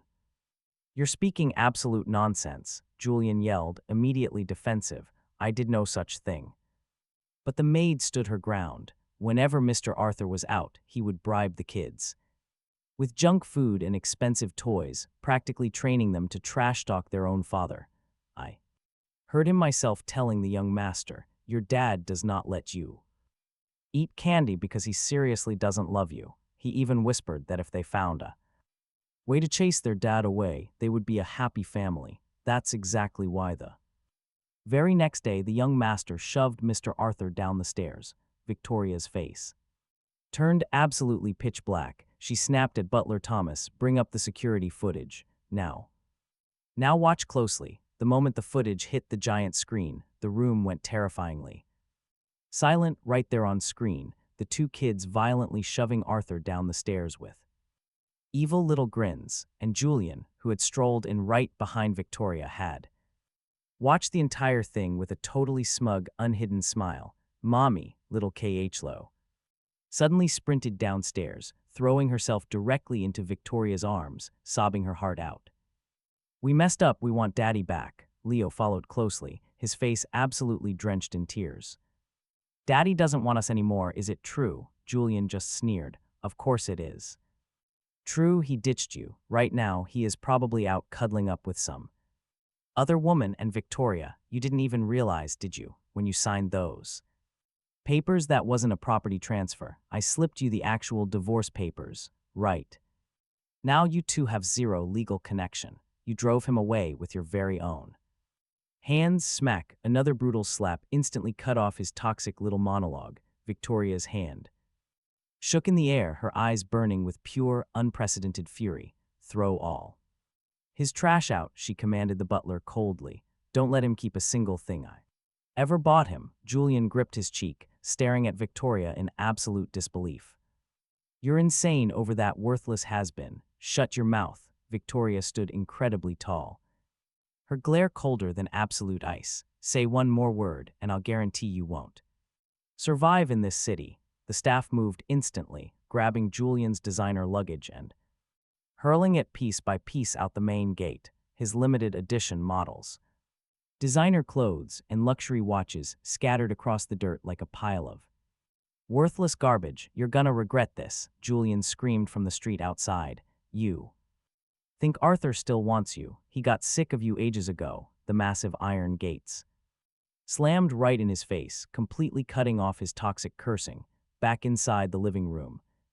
Here is the fallout. Victoria slowly crouched down, tightly hugging the two shaking kids, their tears soaked right through her blazer. Mommy, does Daddy really not want us anymore? The little girl whimpered, shivering violently. Victoria clenched her fists, flashing back to Arthur's resolute silhouette leaving, and the brutal divorce agreement she had blindly signed herself. A devastating pain pierced her chest. She whispered gently, almost as if trying to convince herself, Daddy loves you too so much. He definitely couldn't bear to leave you behind. Maybe he just went for a long walk. Then why isn't he coming back? Khlo looked up, big tear-filled eyes blinking, her tiny face absolutely clouded with gloom. Is it because we pushed him down those stairs? Victoria could only force a smile and wipe her daughter's cheeks. Mommy will find Daddy. The nanny finally took them upstairs. Only then did Victoria let herself completely collapse into the massive sofa. She whipped out her phone and dialed her assistant. Thomas, investigate. Arthur's location confirmed. Hanging up, Victoria's gaze instantly locked onto that old family portrait resting on the mantel. 3 years ago, Arthur stood on the absolute edge, his smile completely forced. But back then, her eyes never once looked his way. She didn't even notice his pain. Looking back at it now, maybe that's exactly why. Her endless, toxic neglect was the exact reason Arthur finally walked away for good. Madam, the butler suddenly interrupted her heavy thoughts. Dinner is served. Should I call the young master and miss? Victoria just nodded, her brow tightly furrowed. I'll eat with them tonight. Down in the dining room, Leo and Khlo ate. In total silence, all their usual bratty energy completely gone. The once chubby, spoiled kids had grown startlingly thin. Their faces looked hollow. Mommy, Khlo whispered softly, that awful attitude of hers, nowhere to be found. I just want to know where Daddy went. Why hasn't he come back yet? When you finally find him, will he forgive us? Victoria's hand completely froze. Eventually she nodded, forcing a tone of absolute certainty. No matter what, he's your father. He always loved you to the absolute most. He'll definitely forgive you. Later that dark night, Victoria stood completely alone inside her study, obsessively reviewing the security footage from the last 6 months. In every single video, Arthur was quietly doing housework, patiently caring for the kids, waiting for her return. He barely ever smiled, but whenever those kids needed him, Arthur was always right there instantly, right up until that fatal day, the day those brats pushed him down the stairs, and Victoria, she hadn't even glanced his way twice. Victoria abruptly snapped the video off, her chest aching uncomfortably. Once I drag him back, I'll definitely treat him right, she vowed. Delusional right, Victoria paced by the massive floor-to-ceiling window of her study, nervously tapping her manicured fingers right against the heavy mahogany desk. Brand new photos from her assistant lay completely scattered across the wood. You and I know what's coming. Every picture felt like a dagger. Are you absolutely sure about this? Her voice dropped, terrifyingly cold, positive. Assistant Thomas nervously wiped the sweat off his forehead.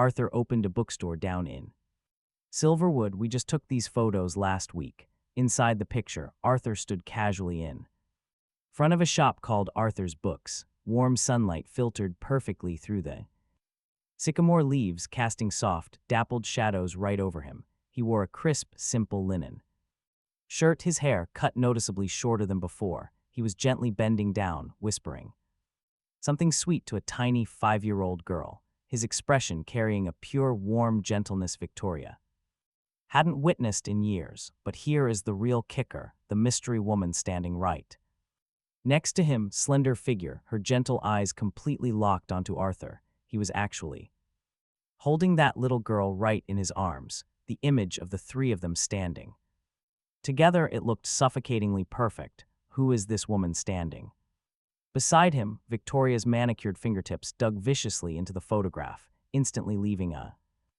bitter smudge right over Aliner's face. It appears to be a senior from Arthur's college days, named Aliner, that little girl with him. She's actually the child of Aliner's late brother. They apparently just bumped into each other down in Silverwood, but Arthur, he really adores that little girl, takes her out to play all the time, and Aliner frequently accompanies them. Enough, shut up.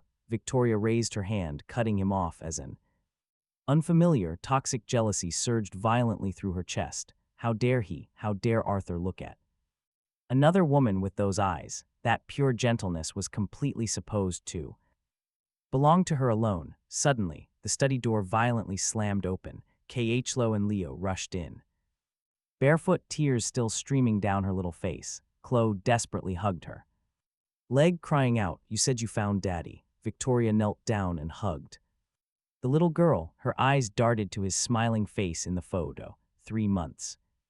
He hadn't called the kids once, yet he could smile so brightly at another kid in a completely different city. "Can we find Daddy?" Leo tugged at her dress, begging. "We miss Daddy." Victoria glared at the 3 people in that photo, looking ridiculously happy together. She let out a cold sneer. "Prep the jet," she ordered her assistant, wiping the fresh tears from Khlo's face. "We are bringing Daddy right home." She refused to believe he actually liked that new woman. He was clearly faking it just to make her jealous. After all, he used to adore her. He loved her enough to endure 6 miserable years of coldness. If she just went and picked him up with the kids, he would instantly soften his stance right then and there. Meanwhile, in Silverwood, our guy was intensely focused on molding a lump of clay. Little Lily leaned on the workbench right beside him, her tiny face completely smudged with mud.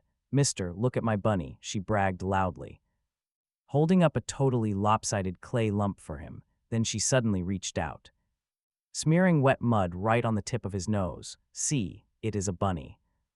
Bunnies always have round noses." She grabbed more mud, totally ready to strike again. The 2 of them burst out laughing, just messing around together.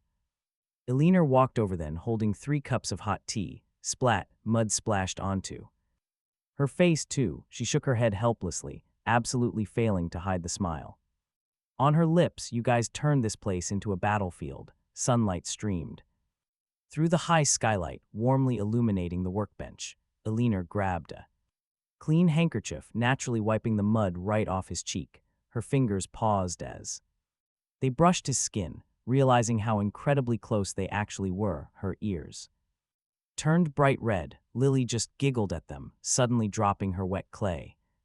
Staring at them with massive eyes, she randomly blurted out, "I am so happy.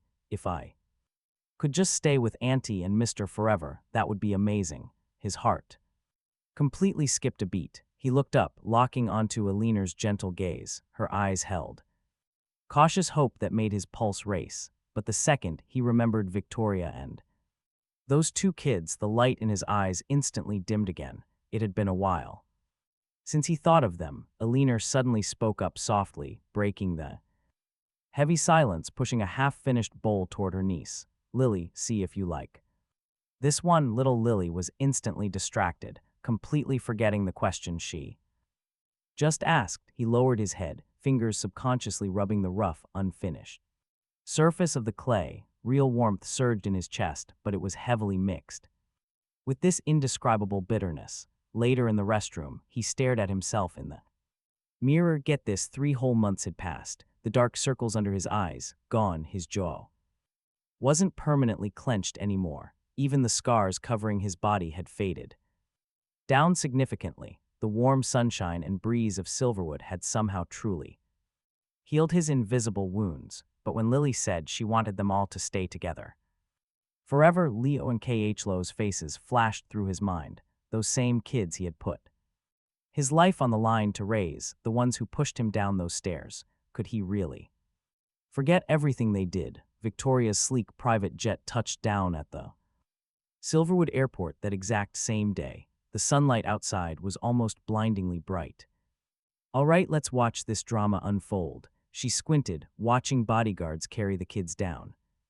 Mommy, are we really going to see Daddy? Khlo looked up, her eyes sparkling with pure anxiety and hope. Victoria smoothly adjusted her dress, her voice totally steady. Daddy will be thrilled to see you. Then the assistant hurried over, handing her a folder. CEO Victoria, we have confirmed his location. He is at a pottery studio on the east side of town. Along with the intel, the file held a sneaky photo. Her husband was crouching right in front of a little girl, gently wiping mud off her face. Beside him stood a tall woman smiling right at them. Warm sunlight spilled onto the 3 of them. The scene was almost blindly warm. Immediately, Victoria's fingers subconsciously clenched hard, completely crushing the photo's edge. The way that unfamiliar woman looked at him was way too familiar. It was the exact tenderness Victoria had never given him. Drive there immediately. On the way, Leo and Khlo stayed completely quiet. They pressed against the glass, staring out at the unfamiliar city views, their tiny hands gripping their clothes tight. Victoria suddenly noticed both kids had deliberately worn the outfits he bought them last year, even though they were pretty tight now. Mommy, Leo suddenly asked, his young face full of pure insecurity, do you think Daddy will forgive us? Victoria couldn't answer right away. Her mind flashed to that awful security footage, the image of him in absolute agony falling down those stairs, and his cold, resolute back when he finally left. She could only whisper this, unsure if she was lying to the kids or just herself. Daddy loves you guys the most. How could he ever leave you? The car quickly stopped outside a rustic pottery studio. Past times. Get this, looking through the huge floor-to-ceiling window, Victoria spotted him instantly. He wore a simple white shirt and jeans, intently molding a peach-colored lump of clay. The sunlight cast a golden glow over him, making him look so gentle and bright. Suddenly, the little girl grabbed a giant handful of mud and mischievously smeared it right on his face. To Victoria's total shock, he didn't snap at all. Instead, he just laughed and tried to smear it back. He looked so happy. His whole body radiated pure joy. It was a smile Victoria honestly hadn't seen in a very, very long time. Khlo, standing next to her mom, watched for a second, then violently wrenched her hand from the guard and dashed straight toward the studio door. Victoria couldn't stop her in time. She had to frantically chase after her. The second that door swung open, the wind chimes jingled sharply. He heard the sudden noise and looked up. The smile on his lips instantly froze. His voice trembled. His gaze completely bypassed the child, landing right on Victoria. His expression wasn't joyful at all. It was completely defensive and ice cold. What are you doing here? How did you find me? Lily looked curiously at the strangers barging in, instinctively hiding behind him. Daddy, Eleanor quietly stood up, stepping right in front of the 2 of them. Leo suddenly ran in, hugging his dad's leg tight, tears flooding his eyes. We missed you so much. Daddy, have you been staying with these 2 people this whole time? Is it because of them? The boy glared at Lily with raw hostility and hatred, staring so intensely that Lily gripped his shirt. He stood totally frozen, his hands just hovering in the air, unsure how he should even respond. Seeing Leo's brutal glare, he snapped straight back to reality. His eyes turned ice cold, making absolutely zero move to hug. Arthur refuses them. Instead, he simply steps back. We watch his cold gaze shift between the Two children and a leaner, finally locking onto Victoria. Why are you actually here? His voice sounds quiet but cuts like a deadly blade. Victoria takes a step forward, her eyes completely ignore Alina and land right on his face. Arthur, we are here to bring you home. Stop this nonsense. Your punishment has gone far enough. The kids know they messed up. Just come back. Suddenly, the whole pottery studio goes totally silent. Customers and staff just freeze in place, dropping their work. Staring right at this intense drama, Arthur simply laughs out cold. Which home, Daddy? Please come home. Chloe frantically tugs at his hand. Her eyes completely lose that old bratty attitude. Now it is just pure desperate begging. We promise we'll never make you mad again. Leo quickly chimes in. We even chased Uncle Julian away. Mommy says from today, you are our only dad. Arthur's expression instantly darkens. He crouches right down to their eye level. I am never going back. With you, some things cannot be fixed with a simple sorry. Why, close? Bitter tears spill over. Do you not love us anymore? That question hits him like a heavy blade right in the chest. Arthur gives a painfully bitter smile, asking, you pushed me down the stairs, framed me over that mango allergy. Did you too? Not do all of that yourselves. We do not want this, Daddy. We only want Uncle Julian as our real dad. Did you not scream those exact words from your own mouths? Arthur thinks back. Sure, maybe he was never the perfect father, but he truly tried his hardest. He poured his absolute soul into loving them. He honestly does not understand how it all ended up like this. Both kids flush a deep, bright red out of pure shame, but Leo absolutely refuses to quit, sobbing, Daddy, we were just dumb before. We know we messed up bad. Please just forgive us. Okay. Before Arthur even answers, little Lily suddenly pipes up. Mr. Arthur, she clutches tightly onto his shirt, her huge eyes totally full of tears. Are you leaving us? Alina gently bends down, scooping her niece up. Hey Lily, do not be scared. He will never abandon you. Whatever Arthur decides to do, we truly respect his decision, and even if he is gone, he will always visit our Lily. Right now, watch Victoria react. A furious, jealous fire sparks inside her chest. This random woman, what exactly gave her the nerve to speak so intimately to him? What right did she have standing right beside Arthur with a kid, acting like they are the actual family? Arthur, Victoria steps dangerously close, dropping her voice low. Stop throwing these tantrums. The kids need their real dad. Are you honestly going to just abandon your own flesh and blood to raise some random kid? Arthur snaps. I am throwing tantrums. They need me. He stands up tall, his eyes flashing an icy rage Victoria has never witnessed before. When they pushed me down those stairs, did they really need me? When they told the world they hated me, did they need me? When they called Julian Daddy, did they need me? Every brutal question strikes Victoria like a harsh physical slap, leaving her totally muted. The kids cry hysterically, desperately grabbing onto his clothes and refusing to let go. We were wrong, Daddy. Chloe wails wildly until she literally cannot breathe. From today on, we only love you. We will never hurt you ever again. His eyes turn red, but his stance remains completely unbreakable. Alina quietly hands him a soft tissue. That tiny gesture instantly triggers Victoria's rage. Who do you think you are? Victoria demands coldly. What right do you have to interfere in our family business? Guys, Alina just calmly adjusted her glasses. Her voice stayed completely steady. I am Arthur's friend, and honestly, watching how heartbreakingly these kids are crying, the person who actually wanted to hurt him has zero right to ask me that. Victoria's fists clenched so tight that her knuckles literally cracked. Right at that boiling point, little Lily whispered, Mr. Arthur, our project is not finished yet. Hearing that, Arthur finally made his decision. Taking a deep breath, he turned to Victoria. Please take the kids and leave. Let me say it again. There is absolutely nothing left to say between us, Daddy. Both kids screamed out, hugging his legs incredibly tight.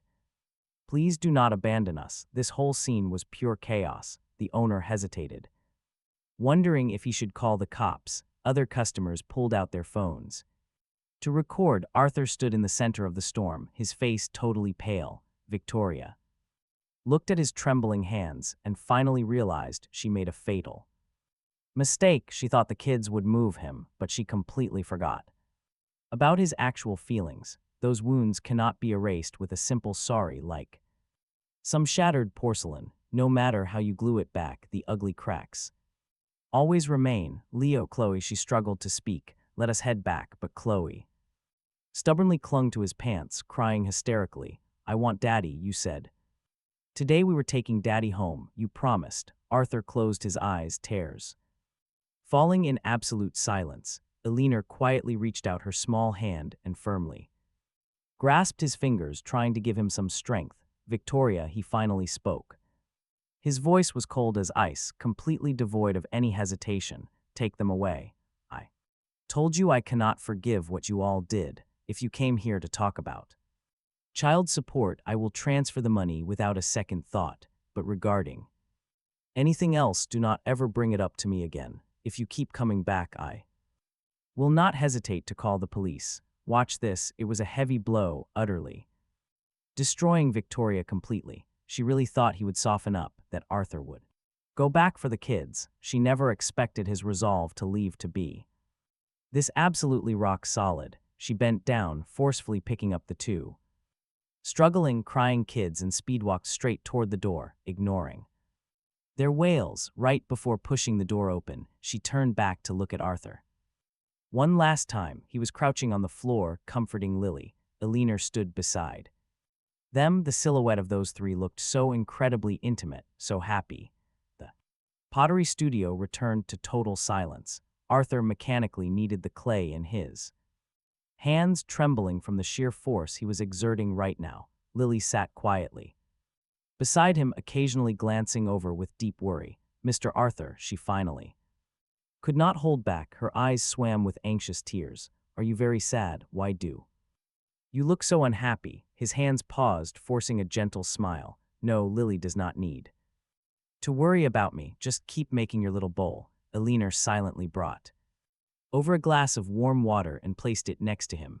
Do you want to rest for a bit? Arthur just shook his head. His eyes fell on the half-finished clay bowl he was making. Its completely lopsided shape perfectly mirrored his current state of mind.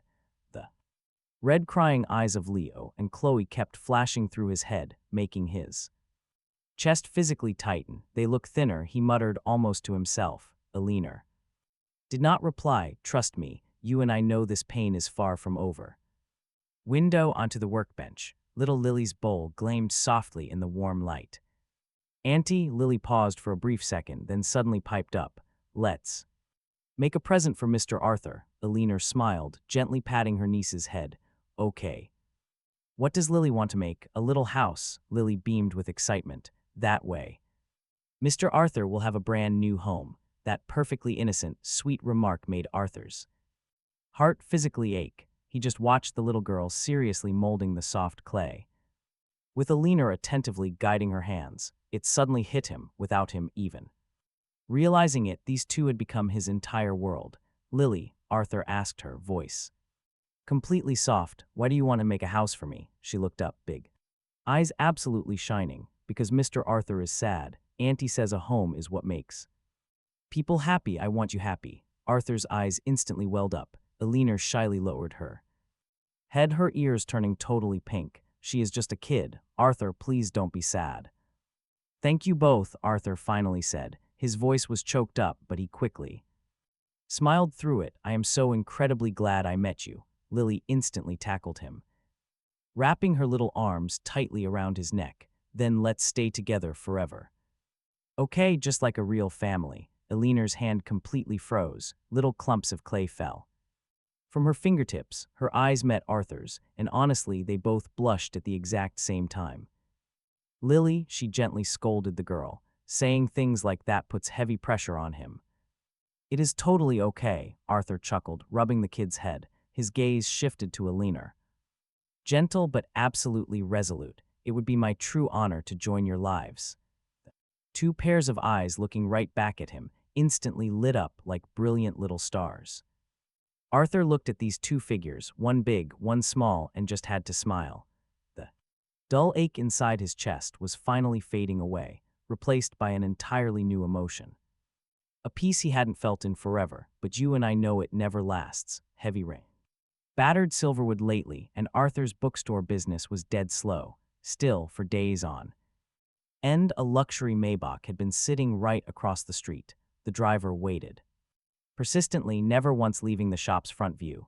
"Mister, look at this cool drawing I made." Lily happily skipped over, holding up a colorful crayon sketch, but she completely froze seeing Arthur's dark expression. "Mister," she asked carefully, "are you feeling sad again?" he forced. A quick smile taking the paper. "It is beautiful. Is this a bunny?" Lily nodded enthusiastically, then pointed one little finger straight out the window. "Is it because those bad people came back that you are sad?" Alina stepped out from behind a tall bookshelf, holding a hot, steaming cup of flower tea. She silently stepped right in front of the window, completely blocking Arthur's view of that street outside. "Do we need to call the cops?" she asked softly, glaring at that luxury car that had been camped there for a full week. Through the rain, Arthur could vaguely spot two tiny silhouettes pressed flat against the tinted glass, staring right at the bookstore. Arthur simply shook his head. "They will give up eventually." The rain grew heavier. Suddenly, that car door finally swung open. "Watch closely." Chloe, holding an oversized black umbrella, stumbled clumsily straight toward the bookstore. The freezing rain soaked her dress and tiny leather shoes, but she completely ignored it. She stubbornly banged on the locked front glass. "Daddy, please open the door." Her desperate, childish voice pierced right through the rain, choked with heavy sobs. "I know you're in there. Daddy, you saw us. Why are you ignoring me and Leo? Do you really not want us anymore?" Arthur's fingers gripped the curtain so hard his knuckles turned white. Alina just stood quietly beside him, her warm palm gently rests on his trembling hand. "One last time," Arthur speaks up, his eyes turning completely resolute. This time, he's stepping out to settle this mess for good. He pulls out his phone, tracking down that old number he blocked ages ago, and fires off a text. Next door at the cafe, he picks a window seat, waiting in dead silence for the trio. A few moments later, Victoria walks in with both kids, and wow, totally ditching her usual sharp CEO business attire. She's wearing a crumpled white shirt, heavy, exhausted dark circles hanging right under her eyes. Those poor kids, dressed in filthy clothes, completely looking like they've dropped some serious weight. "Daddy," spotting him, little Chloe instantly lunges forward, but Arthur smoothly sidesteps right before she makes contact. "Sit." He points straight at the opposite chairs, his voice eerily calm. Victoria's eyes flicker. She struggles to speak. "Arthur, the kids haven't been doing well lately. Their health was always fragile to begin with, and without you taking care of them." "I know." Arthur ruthlessly cuts her off, pulling a brown envelope from his bag. "These are their growth journals," he explains. "From birth till now, all the care instructions are inside. Allergy lists, medication records. The kids are much older now. You can manage their care." Hearing this, Victoria's face instantly goes paper white. "What do you mean?" Her voice violently trembles. "I don't want these, Arthur. Don't you get it? We just want you back." But Arthur doesn't even look at her. He just lowers his head, letting out a mocking laugh. Slowly, he rolls up his left sleeve, revealing an absolutely hideous scar. "Remember this, from a piece of broken glass. When a client violently pushed me down the stairs." His voice stays totally flat. "That night I hit the hospital for 12 heavy stitches, and at that exact moment, you and Julian were playing happy family at home. Now watch this." Leo's little face completely loses its color. The kid stares in pure horror at the scar, his lips trembling. I didn't mean to." Arthur gently shakes his head, then rolls up his pant leg, exposing a terrifying scar on his calf. It literally looks like a massive centipede crawling across his leg, missing a whole chunk of flesh. "This is from when Julian and I were trapped inside the elevator. You said he still needed to play the piano, so you abandoned me without hesitation." His voice stays quiet, but it's sharp as a knife. I almost, just by a hair, almost lost. This leg, everyone says they didn't mean to. He smiles sarcastically, making zero effort to hide his absolute contempt, just like you all didn't mean to frame me for.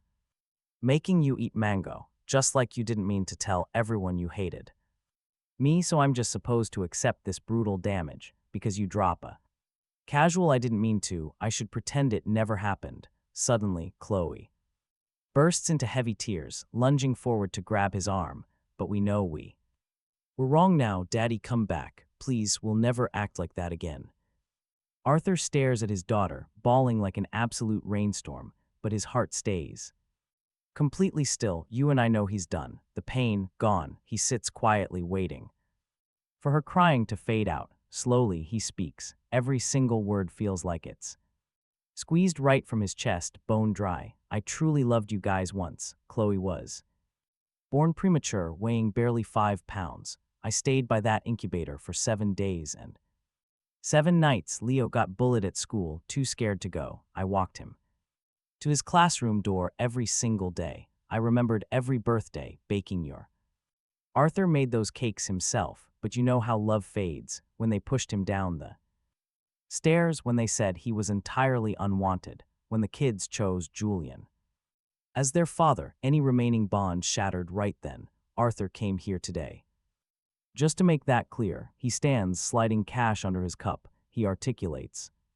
every single word. He is never coming back. This is not some punishment for them. It is just because Arthur has a brand new life now. He refuses to sink into that miserable mud pit and waste another second on these people. He turns around and walks right toward the exit without an ounce of hesitation. K.H. Lowe's heartbreaking wails echo behind him, but his footsteps never falter. Daddy, please do not abandon us. He pushes the cafe door open. Across the street, Eleanor holds little Lily by the hand, waiting right by the car. The moment the young girl spots him, she breaks free from her aunt and sprints toward Arthur. Mr. Arthur. Lily throws herself into his arms, her tiny hands anxiously patting his face. Are you okay? Did those bad people bully you? Arthur crouches down, hugs her close and kisses her soft cheek. He is fine. Let's go home. Eleanor walks over. She does not ask a single question, just gently links her arm right through his. You and I can see their silhouettes walking toward the car, looking perfectly harmonious under the bright sunlight. Meanwhile, inside the cafe, K.H. Lowe's cries gradually soften. Victoria stares blankly out the window, watching Arthur get into that unfamiliar car, watching the sweet girl easily lane into his embrace, watching a strange woman gently buckle his seat belt. Mommy, Leo frantically tugs at her sleeve. His shaky voice carries an unprecedented terror. Does Daddy really not want us anymore? Victoria gives no answer. The absolute certainty she held before coming here is completely gone. This time, it seems they have truly lost him forever. Arthur stands on his balcony watching Lily water the flower bed below. Wearing a pale yellow dress, she hums happy little songs, skipping around, looking incredibly happy. What is he thinking about now? A pair of warm hands hugs Arthur from behind. Eleanor's chin rests gently on his back. She still smells faintly of hospital disinfectant. She clearly just got off work. What is he thinking about that keeps him from even turning around? Arthur simply cannot help but laugh, remembering the very first time they met. She brought Lily for picture books. Eleanor chuckles softly, her eyes full of pure tenderness. Back then, she wondered how, after all these long years, her college junior remained so incredibly handsome. Smooth talker. Arthur laughs heartily, pure unadulterated joy bubbling right out of him. Their laughter startles Lily outside. She drops the watering can, flying right upstairs like a little butterfly. Auntie, Mr. Arthur, what are you two whispering about? Eleanor bends down and picks up her niece, kissing her mud-smudged face. Auntie was just asking Mr. Arthur if he would stay with them forever. Little Lily's eyes instantly light up, her small hands tightly gripping her aunt. Really, Mr. Arthur will actually stay with them forever. Arthur feels his heart soften, exactly like soaking in warm Water, he takes Lily, nodding deeply under her expectant gaze. If Lily wants him to, he will. Lily cheers loud and hugs his neck, turning toward Alina. Auntie, hurry up. And put a ring on Mr. Arthur, just like television. Alina blushes bright red. She pulls a small velvet box from her pocket, handing it over to Arthur, her voice. He trembled slightly. Do you? I do. Before she could even finish, Arthur gave his firm answer. His eyes were misty with tears, but the smile on his lips was pure happiness. The wedding was set for 3 months later, and the weather on the big day exceptionally beautiful. Alina wore a stunning, simple white wedding dress holding a wildflower bouquet Lily had picked for her, walking right toward Arthur amidst everyone's cheers. When the priest finally pronounced them husband and wife, Lily couldn't wait any longer. She threw herself straight into Arthur's arms, calling out sweetly, but watch this. At the very back of the crowd, 3 lonely silhouettes stood watching, 1 adult, 2 kids. Let me handle it, Alina gently squeezed his hand. Arthur patted her back reassuringly. It's fine, I'll go myself. He took a deep breath and walked straight toward the entrance. As the heavy doors opened, Chloe rushed right forward. Daddy, you look so handsome today. But Arthur stepped back, completely avoiding her hug. What are you doing here? He asked coldly. Victoria's eyes were glued to the wedding venue behind him. Her voice shook, her eyes filled with deep nostalgia and reluctance. We don't mean any harm, we just wanted to wish you well. No need, Arthur replied, his voice incredibly calm. Please leave. He didn't raise his voice, but his tone was absolute iron. Victoria's face instantly went white. She reached out to pull the crying kids back, her eyes carrying a heavy hint of pure despair. Leo, Chloe, let's go. I don't want to. Chloe wrenched her hand free, lunging forward to hug Arthur's leg, crying her absolute heart out. Daddy, please look at me. Look at me. Arthur looked down at the daughter he once held in the palm of his hand. He didn't bend down. He just gently peeled her little hands off his leg. Goodbye, Chloe's. You too, Leo. Don't come looking for me again. Go live your own new lives, because I also have a completely new life of my own now. As he turned around, Arthur heard Victoria's brutally suppressed choked sobs from behind him, and the heart-wrenching wails of the kids. But when he finally returned to the wedding venue, seeing Lily running toward him with her little flower basket in hand, and Alina smiling brightly under the sunlight, those sad sounds completely faded away, becoming distant and blurry. Now you and I know karma is real. Life at the Victoria estate was absolutely miserable. After Julian got thrown out, the house was in total chaos. Victoria was constantly buried in work. The 2 kids were quickly sent to boarding school, their personalities becoming increasingly withdrawn, silent, and eccentric. They tried coming to Silverwood to find Arthur one more time, but security stopped them cold outside the gates. That same day, Arthur actually had a vivid dream about the past. He dreamed about Leo having a high fever that wouldn't break and staying up all night watching over him. He even dreamed of those 2 kids calling him daddy for the first time, their smiles so bright. When Arthur woke up, Alina was the very first to notice. She hugged him tight, comforting him. Arthur, do you regret it? She asked hesitantly once, but Arthur just looked out at the 2 stray cats playing with Lily in the yard and shook his head. My life right now is incredibly happy. The future is infinitely bright. I promise I will never look back. And just like that, Lily ran over, holding the 2 little cats. Her face was covered in grass clippings. Her expression was so adorable as she asked, happily, can we adopt them? Of course we can. Arthur smiled lovingly, gently rubbing Lily's sweaty little face. This is our home, whatever you want. The sunlight cut through the leaves, dropping these scattered golden beams over the 3 of them.